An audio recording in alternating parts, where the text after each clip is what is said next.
Okay, good morning. This is Chris Turner. Let's cover chapter 4 on political parties.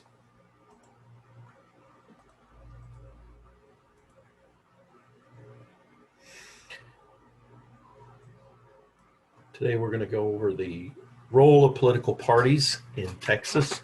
We'll compare and contrast the ideological political views in Texas. Then we'll look at the trends over the last 175 years and what third parties have done and independent candidates, some realignments. I'll explain that term. And then the evolution of parties in recent times. And finally, in the second half of this lecture, we'll look at the political party structure.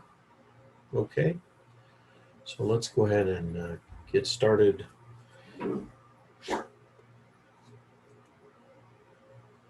Parties are complex and not easily understood. This was a cartoon that came out a few years ago that was in the book, but it no longer is in it. It's a shame because I think it encapsulates in one cartoon, I think, the common common person's interpretation or understanding of political parties.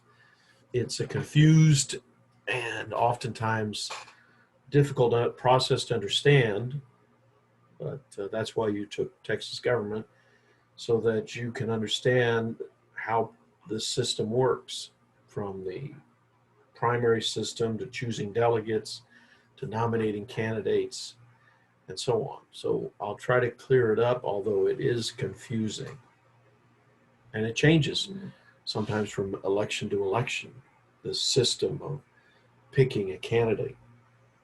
But by and large, we've identified certain things that have been done, and by law, in fact, there is laws on this.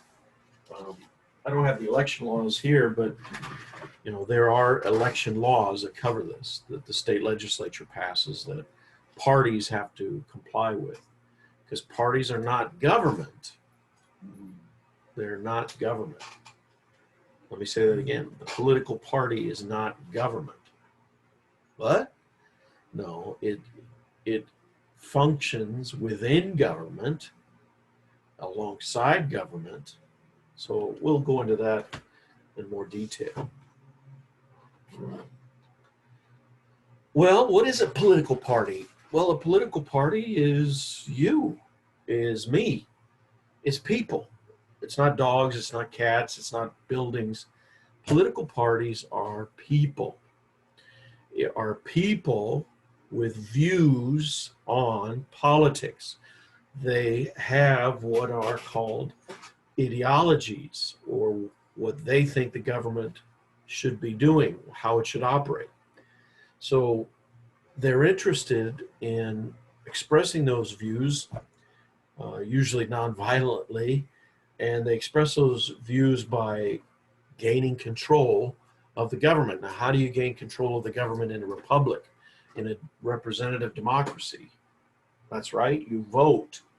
You win elections by voting, not by bullets or bullying or cheating, but by voting.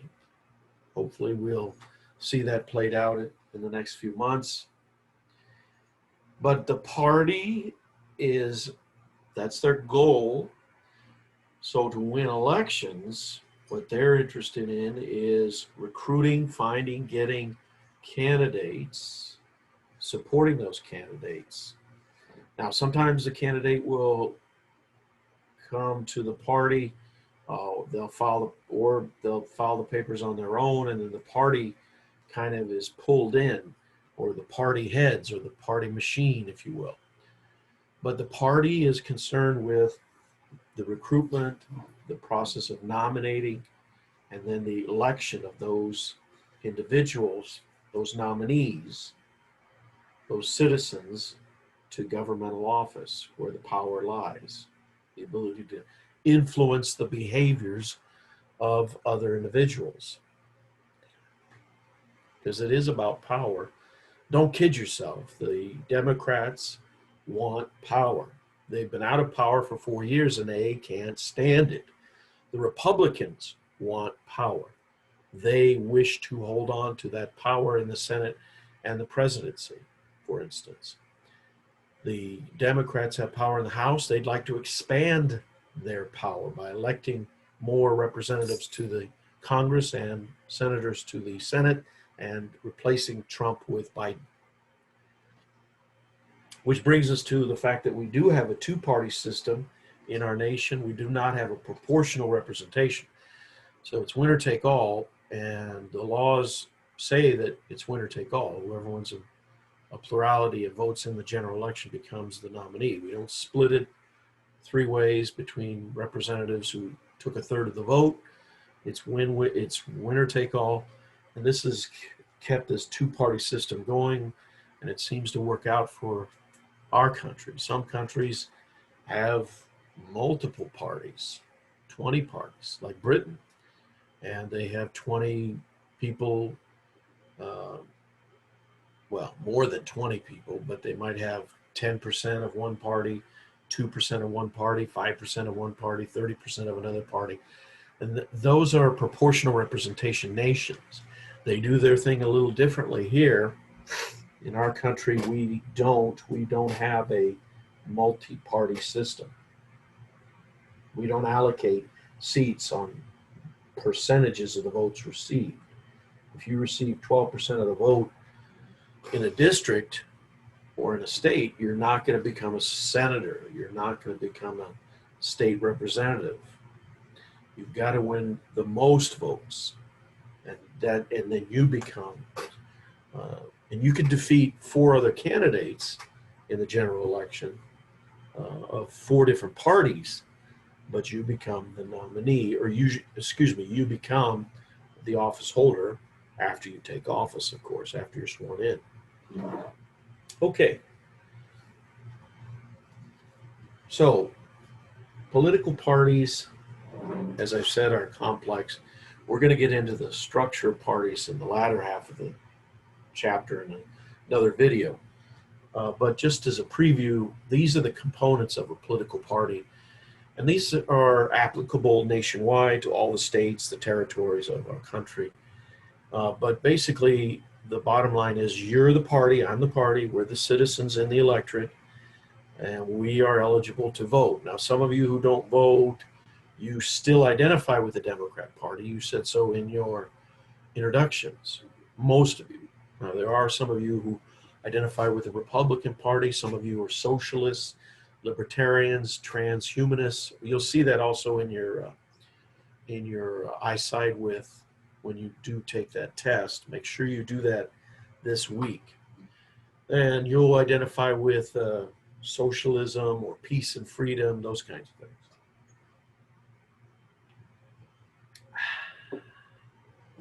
Well, anyway, in all of the 50 states, Texas is no exception, power goes upwards. We choose what we call precinct committees, county committee, state, national committees, and chairs, and then they in turn hold conventions, primaries, and caucuses.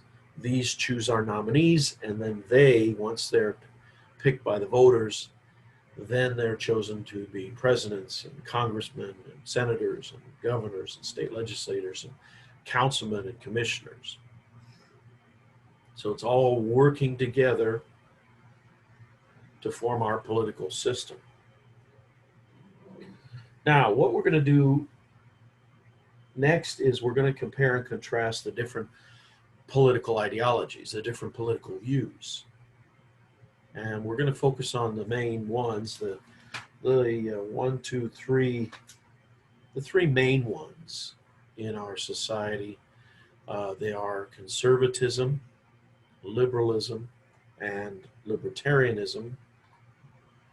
So first of all, what is an ideology? Well, let me show you a video that might assist you in understanding that.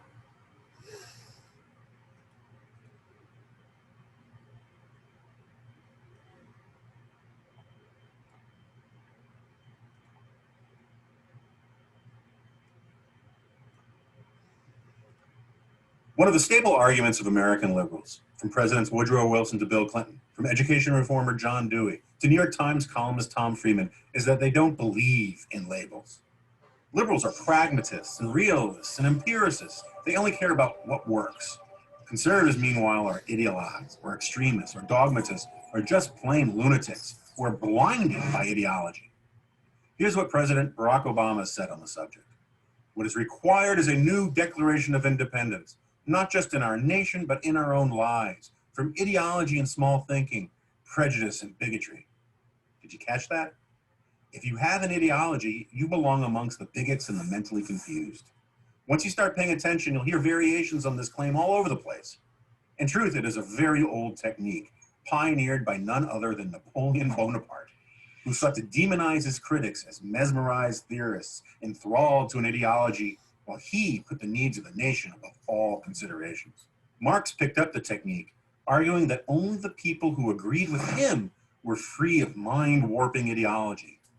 The desirability and inevitability of socialism was to them a scientific fact, and therefore anyone who disagrees with scientific fact must be, in effect, brainwashed. In the 20th century, the American progressives offered their own version of the same idea. They created a whole philosophical school, pragmatism, which as a matter of principle rejected philosophical principles. William James, the most important founder of pragmatism, argued that we should measure ideas not by whether they're right or wrong, but by whether they work. Ideas are right, they have cash value, according to James. Herbert Croly, the founder of the New Republic, responding to the criticism that his liberal magazine was too pro-Mussolini, whose ideas seemed to be working in Italy at the time, said it well. If there are any abstract liberal principles, we do not know how to formulate them. Nor, if they are formulated by others, do we recognize their authority. Liberalism, as we understand it, is an activity. Contemporary American liberalism has inherited this pose. It is certain it knows what works. Liberalism. And what is liberalism? What liberals do. It's an activity. And they denigrate opposing viewpoints not as competing ideas or positions, but as the products of a warped ideological worldview. How often do you hear people say, I don't believe in labels? Whether it's liberal politicians, TV news anchors, columnists, cable news hosts, or your brother-in-law, Harry, the line always goes something like this.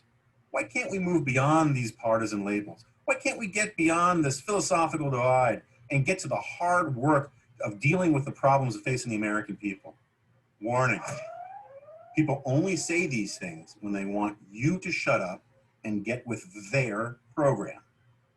What you never hear them say is, we need to move beyond these partisan labels. We need to get beyond the philosophical divide. And for that reason, I'm going to abandon all of my principles and agree with you. Look, I'm not saying that liberal ideological positions are wrong. That's another discussion. My point is that liberals are wrong when they say they don't have ideological principles in the first place. Moreover, there's nothing wrong with having ideological principles. To say that you have ideological principles isn't really all that different from saying that you simply have principles. Like with anything else, there are good ideologies and bad ideologies, good ideas, bad ideas. Think of ideology as a checklist of your priorities, your first principles. Do you consider economic freedom important or trivial? Is the right to life fundamental or frivolous? Is private property a more valuable principle than economic redistribution? These are all ideological questions, and asking them doesn't make you closed-minded, it makes you more serious-minded. There is no unideological answer to these questions. On abortion, for example, if you come down on the pro-life side, you're being ideological. And if you come down on the pro-choice side, you're still being ideological. The difference is that people who take their principles seriously understand that they have principles. And when they string them together, they have an ideology. It is the people who constantly reject rigorous thinking because they are afraid to be led beyond their easy instincts who are closed-minded. The fear of hypocrisy, of judging people, of making hard choices on principle. This is the fear of ideology that causes people to retreat into relativism or nihilism, or what we might here call no-labelism. As G.K. Chesterton wrote, trees have no dogmas and turnips are singularly broad-minded. In terms of ideology, serious people should aspire to be more than a tree or a turnip. I'm Jonah Goldberg for Prager University. Okay, makes a good case for this uh, understanding of what is a ideology.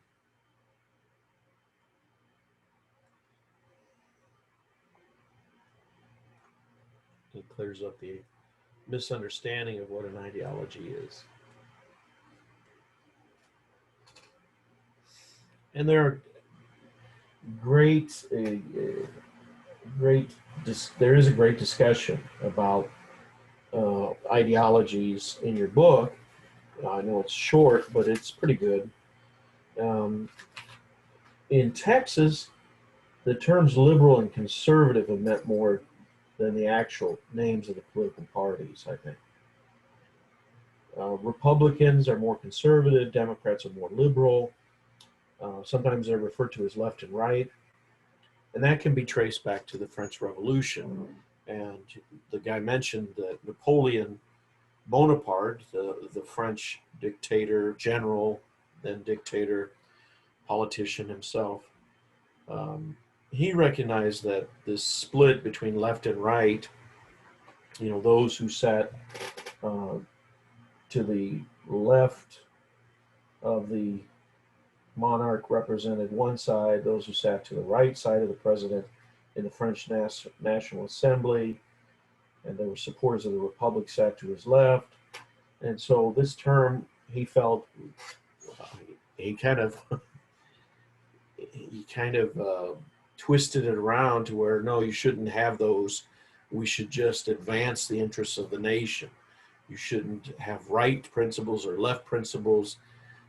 What is best for the state, the nation state, is what is best. So it was an interesting way of capturing the populace for many of his endeavors. Eventually, I think the nation grew tired of it, and even though he was supported for quite a while, he was defeated finally, of course, militarily. But back to our case in Texas, we in this state do tend to think in terms of liberal or conservative, I think more than Democrat or Republican. Um, Although in Webb County here in South Texas, party labels are very important, but we do tend to ignore them when it comes to voting for offices like senator, president, and representative. Um, Sometimes we'll vote for governor, a Republican governor, 45% of the time. Sometimes we'll vote for president 30% of the, we'll give the Republican president 30% of our vote, even though, 95% of us are registered Democrats. So the party labels can be a tricky thing. So anyway, let's go into political ideologies. What do they really believe? In Texas, conservatives prefer social and economic systems that are largely untouched by government. Our political culture here is one of mostly individualistic, and traditionalistic, that have kind of emphasized that government should stay out of our business. And this is more of a conservative viewpoint, that things that have worked well are non-governmental and thus should be left alone. My business, leave it alone. My ranch, leave me alone. I want to do things on my ranch that I want to do. I want to build structures. I want to do things I want to do on my ranch individually without government interference.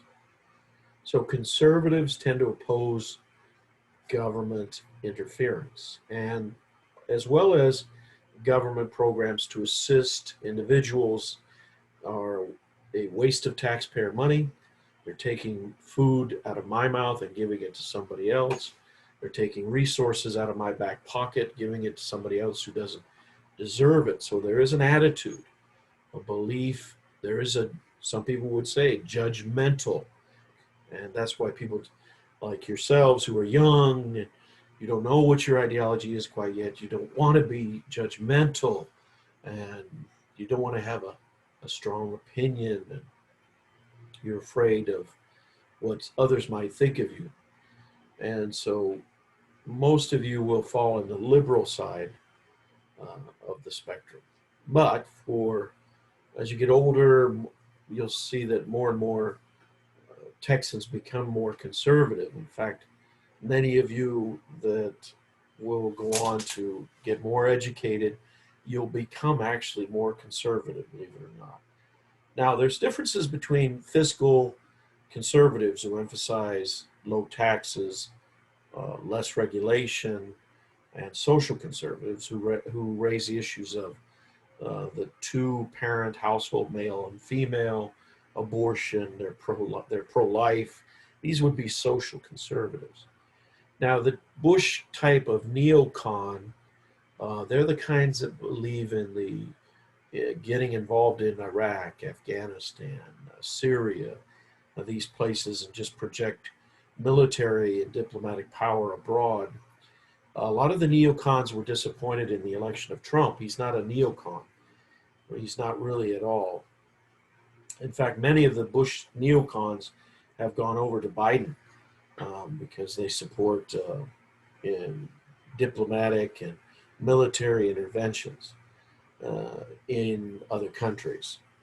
But neoconservatism has that aspect of it. So the social conservatives, they stress the moral climate, and they are strong among Hispanics and religious groups.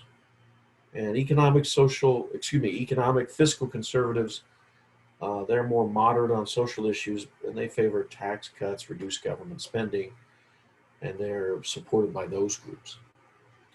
Now, in the far end of the spectrum, there is a group called libertarians. Why they put them between conservatives and liberals, I'm not sure, but they are not a large percent of the population. There may be 2 to 5, maybe at the most 7% of the population. And they believe in minimal government, very small government, shrink the government. There's very few of you that believe that. Maybe one of you believe that, maybe two of you in the class, but they believe in a minimal government role in economic and social matters. And they showed up in big numbers in the Tea Party group that felt that we were expanding government too much into medicine and taking decisions between doctors and patients away by Obamacare. And they pushed the Republican Party to a more conservative viewpoint. And they believe in reducing debt, less spending, tax cuts. Now, right now, they have found a home with Trump, and they have voted for Trump big time, and they're concerned about the large expenditures during the COVID. We'll see how that plays out this November. Now, most of you will be in this camp. Most of you students are liberals. You favor government regulation of the economy. You want government aid for your free health care, free tuition, to alleviate poverty, the unemployed, guaranteed equal work. So you want a leg up. You want to be able to get a special place in line before other groups, whites. That would be more of a liberal point of view. Limited government role in religion. They don't want "In God We Trust" on coins. They don't want priests or pastors in the military. They don't like that there's prayers before school board meetings or council meetings. Now, neoliberals, some of you might be neoliberals. You do favor a reduced role of the government in the economy and more social programs, such as welfare, food stamps, and so on. This would be more of a liberal, a neoliberal. Many Texas Democrats are this type.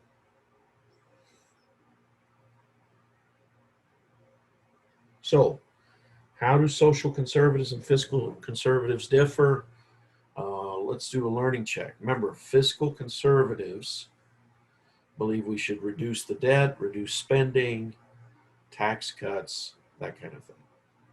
Social conservatives uh, emphasize the need to not allow homosexuals to marry, um, make access to abortion extremely difficult. Those would be moral conservatives or social conservatives. Now, what role for government do liberals support with regard to intervention in the economy? They support regulations of the oil and gas industry, all of the land-based industries, the cattle industry and the timber industry, and they would support giving money to wind farms and those kinds of things. Government taxpayer supported. They would support solar power companies giving tax credits to those companies. So that would be what liberals support with regard to. They would probably somehow regulate a lot of the fracking. I don't know what that would look like. They might not license coal companies and shale companies from going into federal lands, certainly, and getting a license to go mine coal on public land owned by the federal government. There's a lot of land like that in the West. I think your liberals would support Joe Biden, definitely, and Kamala Harris, they would definitely support that. Okay, let me move on then to Democrats. Yeah, they would be in, neoliberals or liberals, and the liberals do control the Democrat Party right now. So it's strong amongst these groups here. 60% of Hispanics supported, lawyers, teachers, intellectuals, the LGBTQ, so on and so forth. They support uh, Democrat Party, the liberals. Um, Anything else I can think of there? That's about it. Let me see if there's anything else.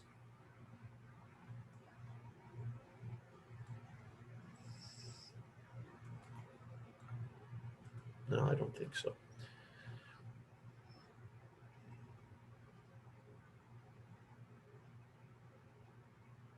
Okay. Alrighty. Well, let's move on then to the next section of the chapter, which starts with the electoral trends, including realignments, third parties, and independent candidates. Well, we've been around for 175 years or so, and the electoral trends kind of are interesting, and we can identify some patterns in electoral trends. Which parties are up, which parties are down, is basically what we're talking about. Um, During the last 40 years, Democrat and Republican parties brought in more women, Latinos, African Americans into the party, the system. Um, it's more partisan, but the parties experience internal feuding as well, factionalism, which is, I think, damaging the Democrats this year more than the Republicans. Now, um, political scientists like myself see a rising tide of Republican electoral victories. And this has happened throughout the 90s into the last 20 years. That doesn't mean there can't be realignment changes. Sometimes there's been regional realignments. When you do have a realignment, that's when a major change in support of political parties happens. We haven't seen that in the last 40 years here in Texas. Um, could be one in 2020. We'll see what happens. Um, we have changed from a solidly Democrat state to a solidly Republican, but that happened really 40 years ago. Now, de-alignment happens when people detach from, no longer identify with a political party. Um, in the last, let's go over that. Oh, straight ticket voting. I forgot about that. What straight ticket voting is when you vote Democrat or Republican. That's it. You don't vote candidate centered. You just vote for the party. You're a loyal party voter. A term called yellow dog Democrats, although they're fewer and fewer, especially among Anglos in rural East Texas. They would vote for a yellow dog as long as it had a D next to its name, rather than any other party, especially a Republican. Okay. All righty. Well, let's go into the third party discussion. There have been third parties in our history, and they do make the public aware of issues. Um, During the 1890s, the Populist Party successfully promoted agricultural interests and regulation of the railroads, and it did displace the Republicans sometimes as the second party. In the 70s, there was La Raza Unida, and that grew up in Crystal City, began to address Mexican American concerns, and since they are the largest Latino national origin group in Texas, they became a dominant factor in the Democrat Party. In fact, the La Raza Unida took away votes from Democrats in the early 70s and helped the more conservative wing of the Democrat Party win. There has been a Libertarian Party in the last 30 years. They advocate, again, that minimalization of government, and they have run candidates. They nominated Ron Paul, and he ran in 08 and 012. He wants a very limited government, getting out of wars and so on. And that's kind of a Trump position right now. So Trump has attracted some libertarians in 2016 and 2020. Now, there's also Green Party candidates who believe in a lot of environmental protection, get rid of fracking, get rid of the oil and gas, go to the Green Party, the Green New Deal. So a lot of Green candidates won't run, they'll just support the Democrat candidate, but sometimes they do run, and they will peel away some Democrat voters.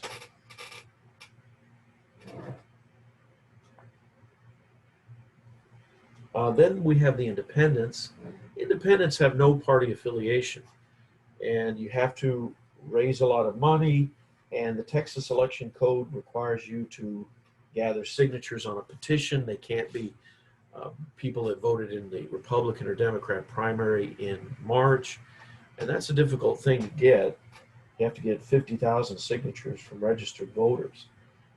Sam Houston was elected back in 1859 as an independent candidate. He was the last successful one. Kinky Friedman did try in 2006, and he did win approximately 14% of the popular vote in the general election. But Rick Perry did win 39% of plurality, so he won the governorship in that election.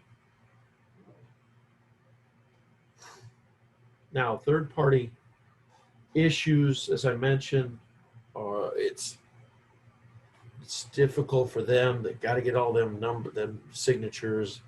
They got to certify not till the summer, so that allows less time to campaign, and they have that limited name recognition and campaign contributions.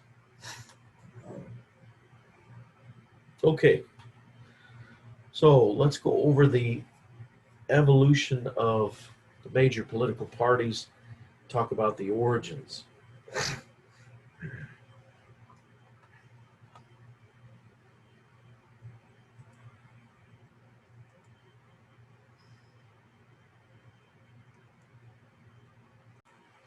Okay. All right, let's get started again and talk about trace the evolution of political parties. How did they get to the point where they are today?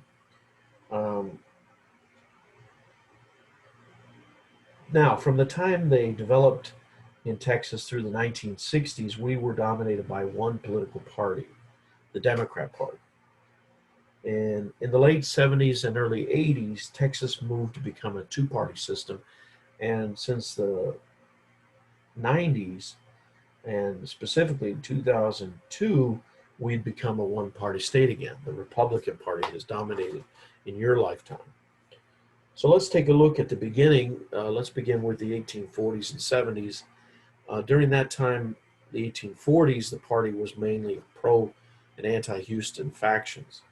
And pro-Houston were supported by later governors Henderson, Pease. Anti-Houston were the Mirabeau Lamar guys, Burnett, Runnels, who defeated Sam Houston in an earlier election in the 1850s. They began to start coming down between Jackson Democrats and Calhoun Democrats. Jackson Democrats were more nationalists. Calhoun Democrats were more states' rights Democrats.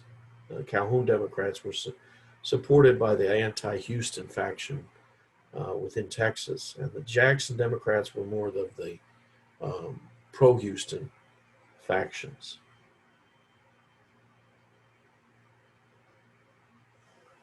Let me show you this series of maps. You can see by 1848 and 1850s, you can see that we were a strongly Democrat state nationally. We would vote for Democrat candidates like Cass in the 1848 election for president, even though in that election, Taylor, the Whig candidates were more of the let's improve the nation, let's improve it through public works projects, those kinds of things. Let's help the railroads. The Democrats were not so fond of that. Both parties tried to avoid the slavery issue, but Cass was more popular in the state of Texas. Now in the 1850 election, 1852, the Democrats pretty much were dominant throughout the state of Texas. The Free Soil didn't even get any votes, I don't think, nor did Webster or Troup, the states' rights guy. He got a few votes. Now, by the late 1850s, a lot of Germans and other groups had moved in, and they supported the Whig Party. And you can see in those counties down here, they did support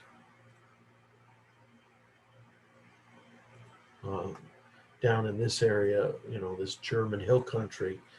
They supported the Whig candidates, and they were becoming more northern. These northern Whigs were becoming the dominant part of the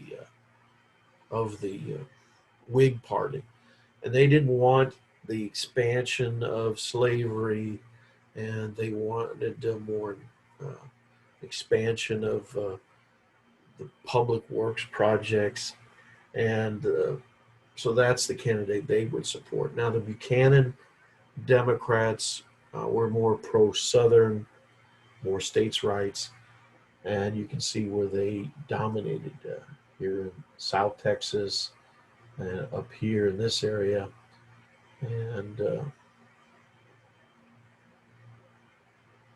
1860 election, Lincoln wasn't even on the ballots.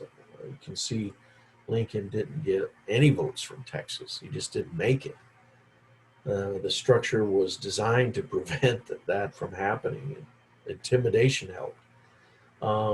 Now the Democrat Party split into really three parts, and the Douglas Democrats didn't get too many areas. They did get some in the hill country. The Constitutional Unionists got support amongst the recent immigrants, and down here in this county, I think that would be maybe Hidalgo County or Starr County, I think. And they did get some votes at that time. Now, during the Civil War, we were firmly Democrat controlled party. So after the Civil War, the Republicans controlled during Reconstruction under Governor Davis, but the Anglo majority didn't like him. He was doing things, taxing too much. He could appoint officials at the local level. He offended a lot of the Anglos who had come back from the Civil War.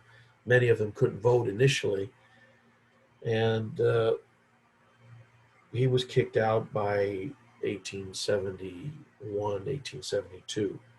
Um, there were Unionists who just kind of held back and didn't believe in the Civil War, although they would fight for the Confederacy. But once the Civil War was over, they became what they call Unionists. They believed firmly in, let's admit that, hey, we lost the war, slavery's gone, it's done. They didn't own slaves to begin with, like Hamilton or Throckmorton, or accepted the end of slavery.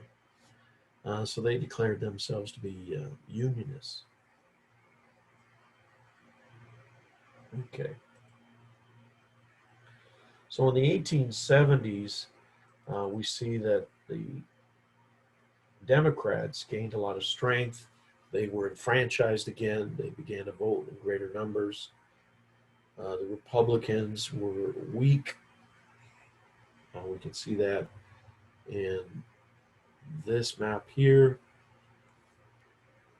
You can see that the Democrats in all of the different areas, Democrats were very, very strong in most areas of the state, especially in this opening area of West Texas to farming and settlement. Around this area, a lot of cattle ranches and so on, and in portions of South Texas here, and of course East Texas and North Texas. This was 1872. The Republicans voted for Grant, the winner of the Civil War, and you can see where they were strong around the Galveston area, and this area, blacks were encouraged to go to the polls, and in some of these counties up here that were settled by people that had come from the upper South, like states like Tennessee and Arkansas, and areas of West Texas out here. There were miners, people that mined in the silver mines, gold mines out in West Texas. Counties down here like Zapata County, and I guess this would be Starr County, who had connections with the Galveston store owners and merchants through the Rio Grande River. So they had business connections to this area of Texas, and their ties led them to vote for Grant.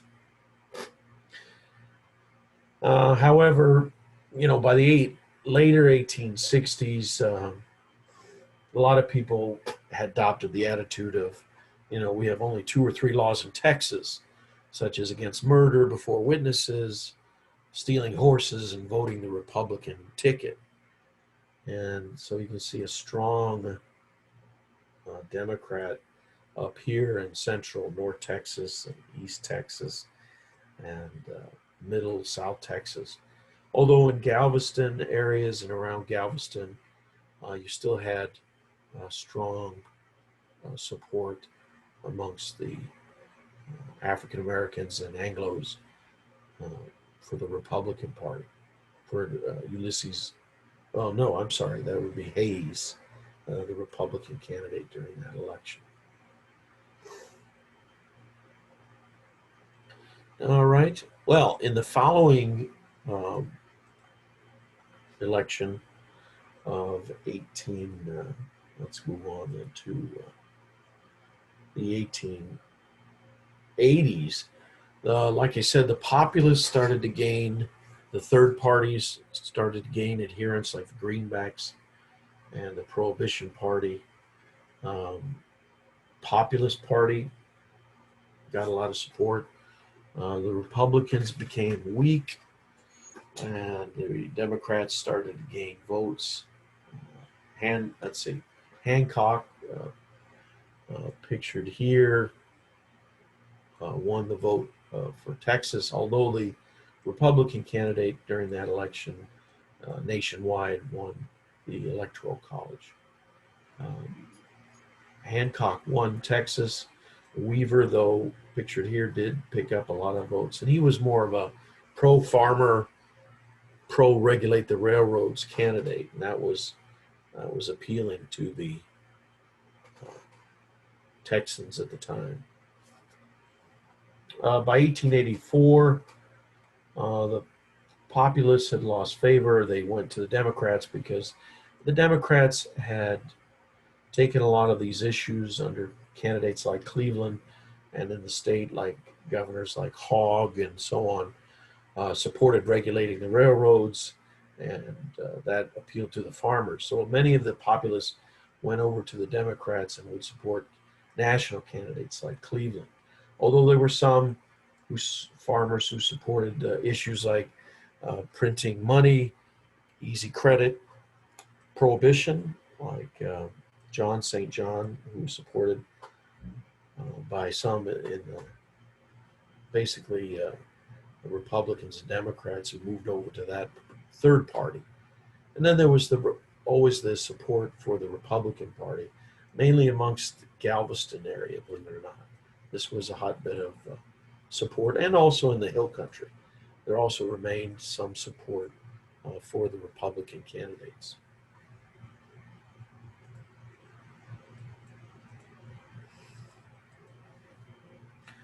Okay. In the 1880s, same scenario. Um, Democrat candidates would win in most of the state. The Republicans would win in some of these areas here, again around the Galveston area, in the Hill Country. Webb County always remained pretty much solidly Democrat during this time period. But you can see the one party dominance of the Democrat Party.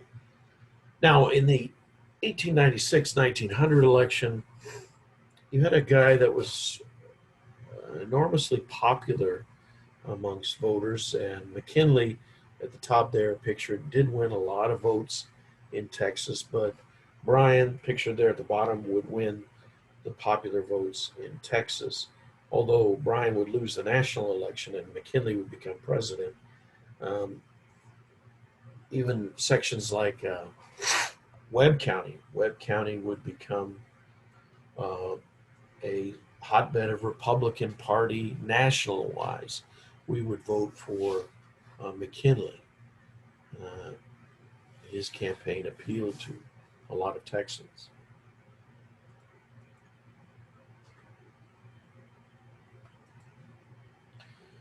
So, but by and large in Texas, we supported the Democrat Party, um, but Republicans were making inroads.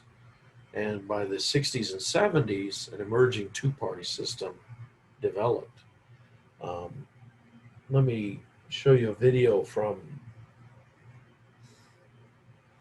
this young lady who's, well, she's not that young. She just died a few years ago. And she talks about the gains of the Republican Party during the 60s, the 50s, 60s, and the 70s.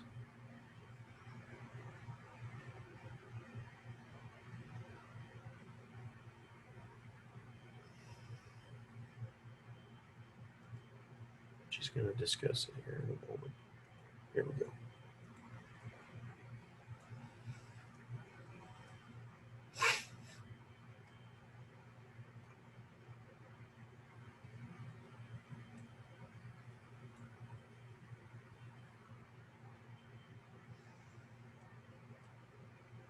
We have a tendency in this country to talk in absolutes. You either win big or you lose big. In truth, the last election, simply because we lost a number of elections we wanted to win, we did not lose by that much. This country is pretty clearly divided. We lost the last presidential election because there was a third-party candidate named Ralph Nader that took votes from the Democrats, or we would have won the presidency. So it was not a clear Republican-Democrat decision. And there are some of us who think that Al Gore won anyway.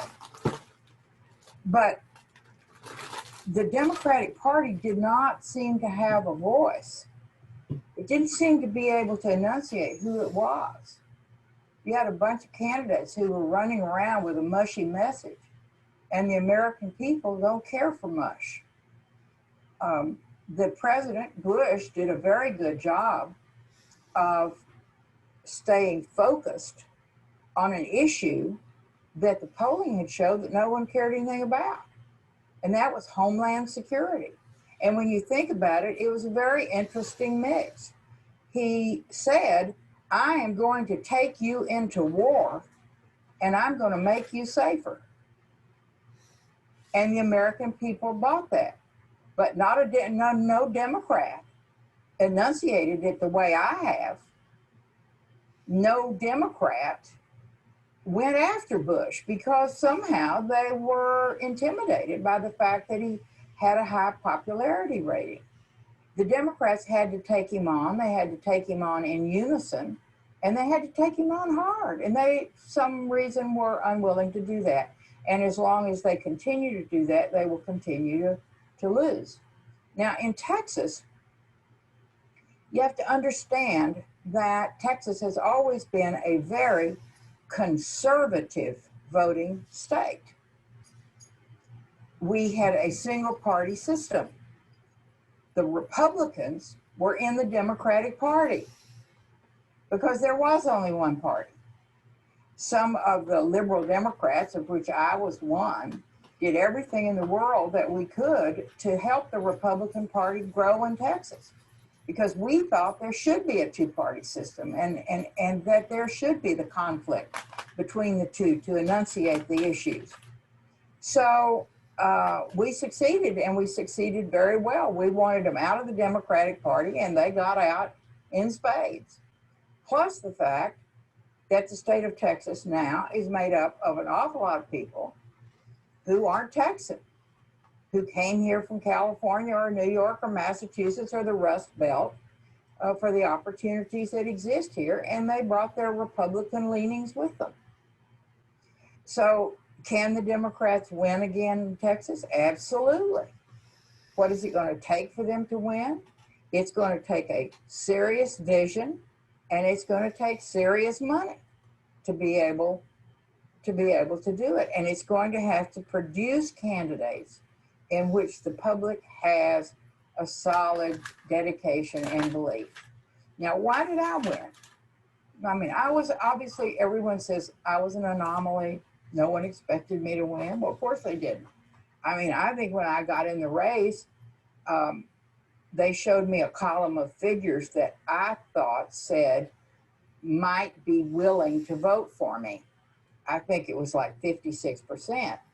And after I looked at that list, the pollster said, these are the people that wouldn't vote for you under any circumstance. So it was uphill. But I was running against a guy who had a loose lip, who said things he should never have said, who thought he was too cute by a long shot, and did things to defeat himself. And as a consequence, I was able to beat him. In the election against Bush, the big issue was guns.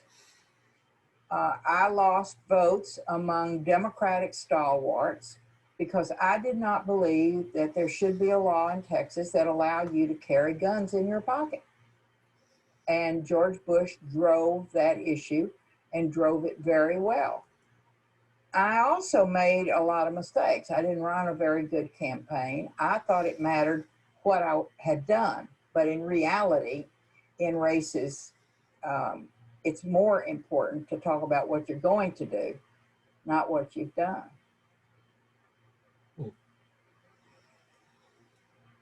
Okay, so she makes some great comments about the emerging two-party system in Texas, where the Republicans were, and they have been very successful in Texas in the last 40 years. And they've elected the Republicans, the first Texas woman in the Senate. In fact, the 1994 election was the last time a Democrat won a statewide election.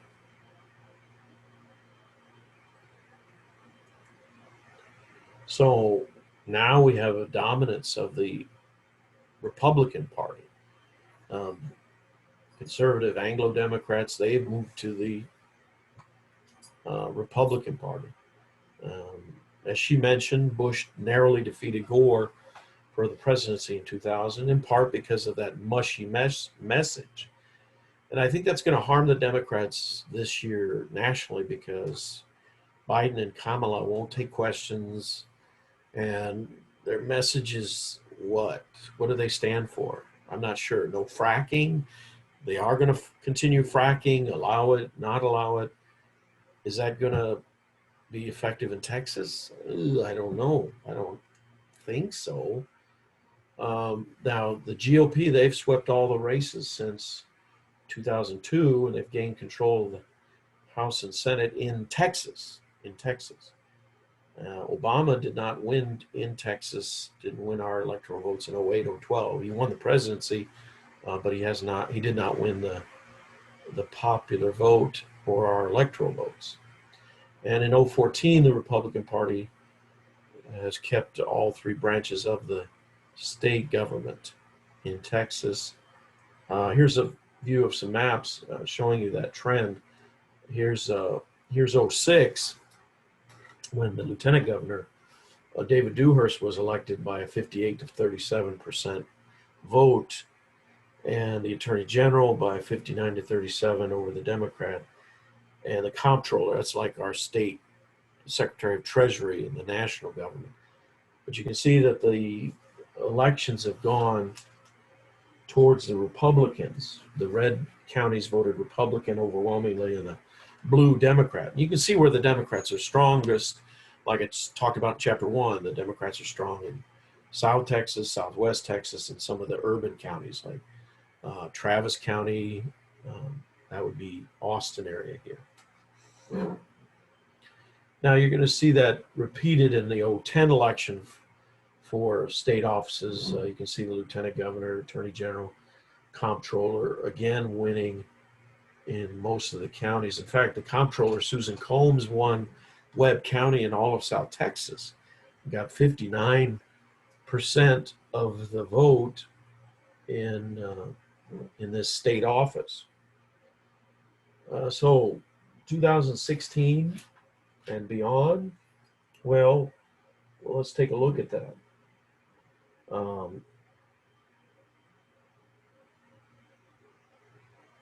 Democrats are trying to become more competitive. They're trying to align with the demographic changes in the state. But Democrats have to continue to win at least 35% of the Anglo vote to be competitive. They haven't been able to do that. Democrats might have an opportunity with younger voters like yourself. Hispanics make up 39-40% of the population, so they'll become more competitive. But you have intermarriage, that kind of stuff, and you have a rising amount of Hispanics and African Americans in this election who will vote Republican. So I'm not sure. Let's take a look at this chart showing you the number of Republican office holders. It's in your book on page 137, and you see by 2016 you have 179 office holders in 2016. This one goes through 2008. I got to update this chart here.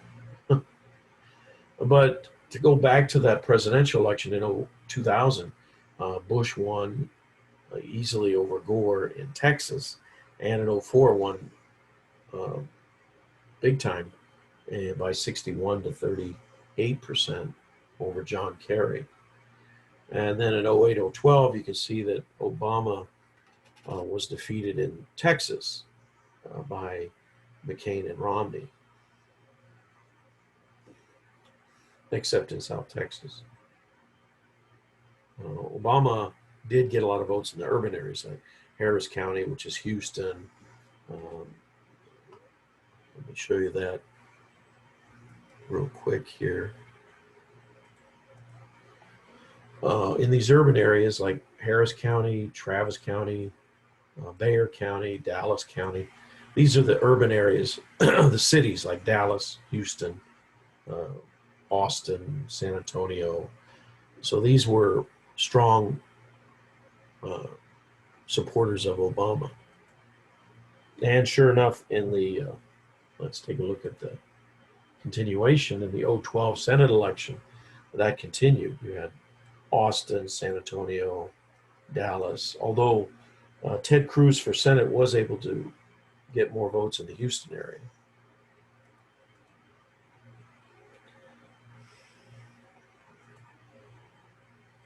And in the last presidential election, the candidate Trump did win the majority of votes, 52% to Hillary's 43%. The third parties did split up the vote. The Libertarian did get 3%, and the write-in candidate got 0.5%, and Jill Stein, the Green Party, almost won 1% of the vote. And there were other write-ins that won 0.25%. And Miss Hillary Clinton did win in the urban counties, Houston, Dallas, Austin, San Antonio, but not as big as Obama had won. You can see that she won 3.8 million popular votes, but if we go back to the presidential elections, you'll see that he won a good amount, 3.5 and 3.3 million, 41% and 43% in '08. I think that's about the same that she won, 43%. Although she did get more popular votes than Obama in both elections. Clinton did. Okay. So 2018 Senate election, Cruz did win, but not by much. He got almost 51% to 48% for Beto. Beto was very popular. He was young, Kennedy-esque, so he did get quite a few popular votes in Texas. And again, his base was in this central corridor, San Antonio, Houston, and Dallas, and Fort Worth. So you had a lot of urban and nearby suburban voters that did go for Ted Cruz. I guess Cruz wasn't as charismatic as Beto. So what is it going to mean in 2016 and beyond, 2018 and beyond? Well, you've got these factors. You've got a percent identifying as strong, not very strong, and lean Democrat. And you can see the Hispanics that are younger. Now, this was as of this chart as of 15. This would be 5 years ago. So these people would be, in their 30s now, in their 40s and 50s. And they tend to identify as strong, 70% as strong Democrats. Non-Hispanic whites, you can see that whites, as they get older, they tend to vote more Republican, and Hispanics, as they get older, tend to vote more Republican. So the generation a little older than you, you'll see 40% of them would vote Republican probably in this upcoming election. Let's take a look at what Ann says about this. And I'll conclude with this, and then we'll pick it up with the um, structure.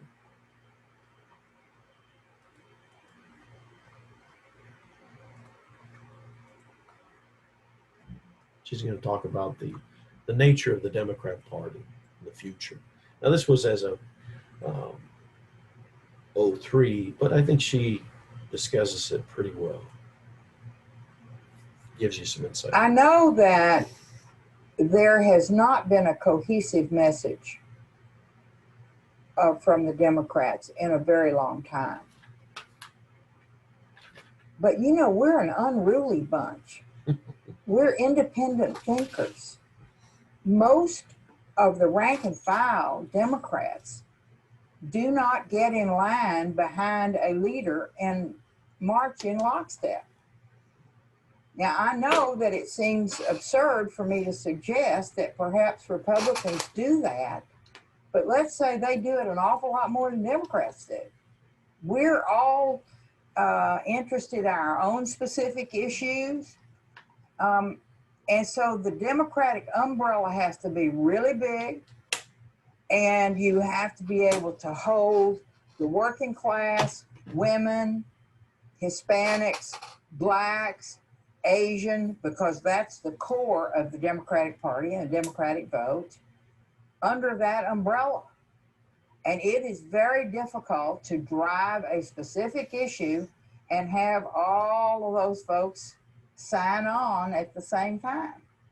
Republicans have a tendency to talk conservative, conservative, conservative, restrict women and what they can do about having babies, make it easier for business to pollute the air, and there they are, and everybody salutes.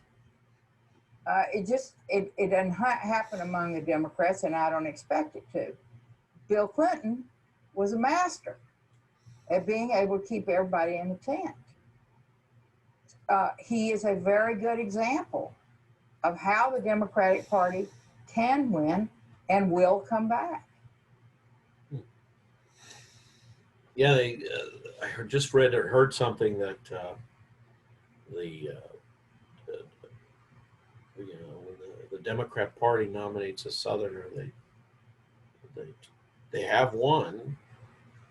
They won with Lyndon Johnson, Jimmy Carter, Bill Clinton, Obama, the new Democratic candidate. He won, and we'll see what happens with this upcoming election with Biden, who was born in Pennsylvania but lives in Delaware. That's where he came from as a senator in Congress. And we have Kamala, who was, I think she was born in California, and that's who she represents. She's a senator from California. So we'll see if that message, although, she's not very popular. She didn't get many votes during the primary for president. She left very early, and I don't even think she polled 1% in the Iowa caucuses.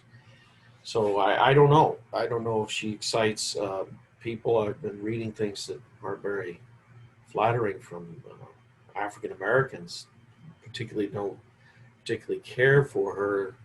I don't know if she just doesn't have that charisma when she's with people. I don't know. I've never met her myself, but we'll see what happens. So we'll stop there and we'll pick it up.